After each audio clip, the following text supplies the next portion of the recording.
Good evening, Ma'am Tibon. Good evening, classmate. So my report is about degenerative osteoporosis.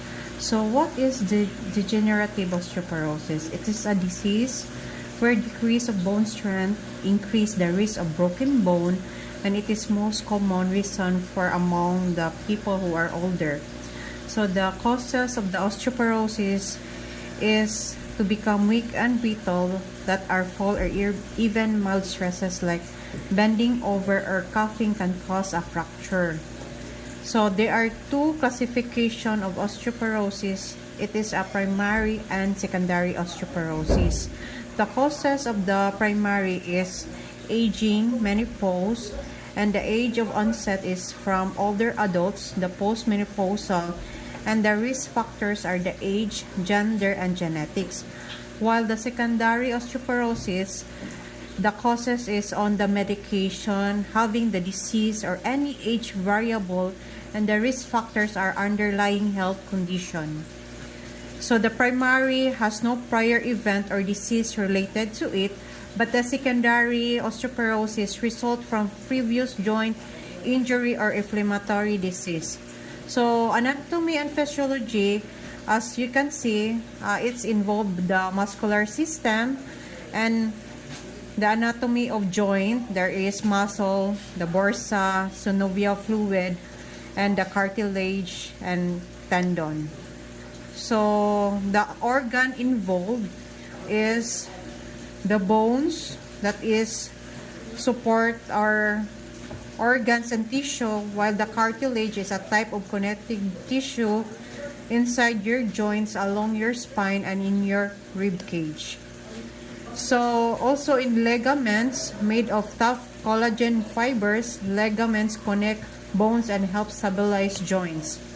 So the pathophysiology of osteoporosis is the calcium, vitamin D deficiency from the early menopausal, lacking of calcium or vitamin D, and other factors, which is inadequate to peak bone mass and also to decrease in bone mass or bone quality, which to result of low bone mass, impaired bone quality, to have fractures.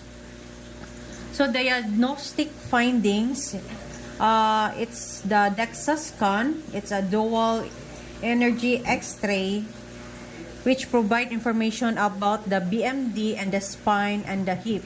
So before the procedure, the nurse review the patient medical history to identify any potential contraindication for the scan, and having the informed consent, that nurse explain what is the procedure to the patient and obtain informed consent. And also the preparation, that to instruct the patient on specific preparation need, such as removing the clothing with metal fasteners or fasting or a certain period.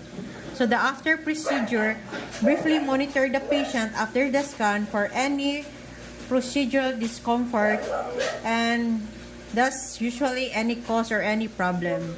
So follow-up, nurse may be scheduled follow-up appointments or any relay instruction from the physician regarding further evaluation or treatment plans based on the test result.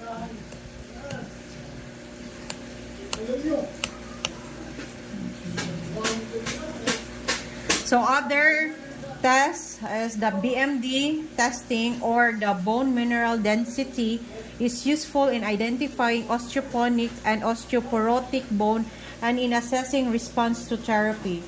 The nursing management is the positioning. The nurse assists the technology in carefully positioning the patient on the scanner table to insert the accurate readings. So the other diagnostic is the laboratory. So it includes the serum calcium, serum phosphate, serum alkaline phosphatase, urine calcium excretion, hematocrit, erythrocyte, sedimentation rate, and X-ray studies are used to exclude other possible disorders that contribute the bone loss.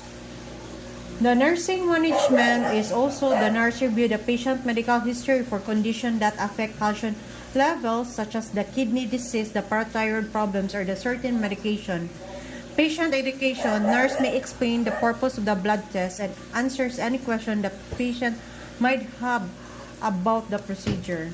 So in the medical management, there is a diet rich in calcium and vitamin D throughout the life, with an increased calcium intake during the adolescence to prevent the osteoporosis, and from the young adulthood protect against skeletal demineralization.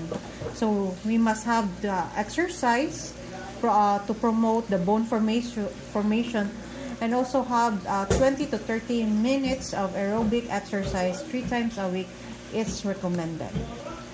So if the fracture management, the osteoporotic compression fractures of the vertebrae are the managed conservatively.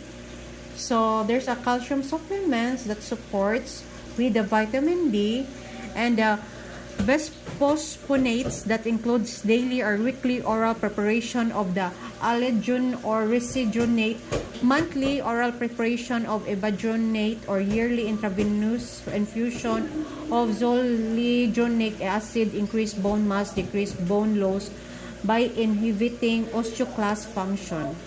So the pharmacologic treatment is the calcitonin directly inhibits osteoclast, thereby reducing bone loss and increasing bone mineral density. And also the selective estrogen receptor modulators such as raloxifene reduce the risk of osteoporosis by preserving bone mineral density without estrogenic effects on the uterus. The teriparatide is a subcutaneously administered in anabolic agent that is administered once daily, and it is a recombinant that stimulates osteoblasts to build bone matrix, facilitates overall the calcium absorption. So in the surgical management, there is joint replacement, that is a surgery to replace all or part of a joint with this man-made joint called prosthesis.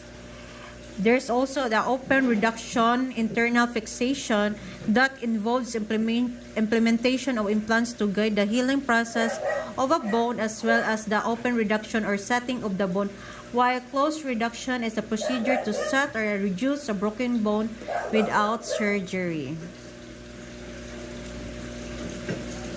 So nursing management, and during health history, it includes the question concerning the occurrence of osteopenia and osteoporosis that focus on family history, previous fractures, dietary consumption of calcium, exercise pattern, onset of menopause, and use of corticosteroids, as well as alcohol, caffeine, and smoking.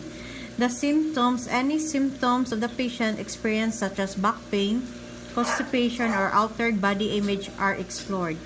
Physical examination may disclose a fracture, kyphosis of the thoracic spine, or shortened stature. So there are 4 types of the nursing diagnosis: deficient knowledge about the osteoporotic process and treatment regimen, acute pain related to fracture and muscle spasm, risk for constipation related to immobility or develop of ileus, risk for injury, additional fractures related to osteoporosis. So, promoting understanding of osteoporosis and the treatment regimen, the patient teaching focus on factors influencing the development of osteoporosis. Relieving pain, advise the patient to rest in bed in a supine or side-lying position several times a day. The mattress should be firm and non-sagging. The knee flexion increases comfort. Intermittent local heat and back rubs promotes muscle relaxation, and the nurse should encourage good posture and teach body mechanics.